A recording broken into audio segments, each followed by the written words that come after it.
Police are looking for a missing pregnant woman.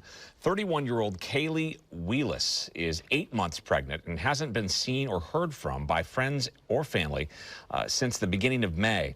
Kaylee is currently homeless and could be suffering from medical complications that are dangerous to her or the child. If you see her, you're asked to call 911.